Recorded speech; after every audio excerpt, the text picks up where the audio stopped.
এয়া Markham valley উপত্যকা, য'ত নেকি চাৰিওফালে গ্ৰীণে গ্ৰীণ, সেউজীয়াই সেউজীয়া। চাৰিওফালে যেন দলিচা পাৰি থৈছে মাৰখাম ভেলীয়ে আমাৰ কাৰণে। চাৰিওফালে আপুনি যিফালে চাই সেইফালে অকল গ্ৰীণ গ্ৰীণ গ্ৰীণ। ইমানেই ধুনীয়া সৌন্দৰ্য এই ছেকেণ্ড পেহেলগাম বুলি কোৱা হয়।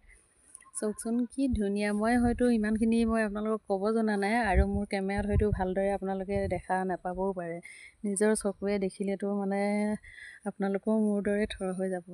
ইমানেই ধুনীয়া সৌন্দৰ্য নহয়, যিটো সৌন্দৰ্য চকুৱে থৰ লাগি গৈছে মোৰ।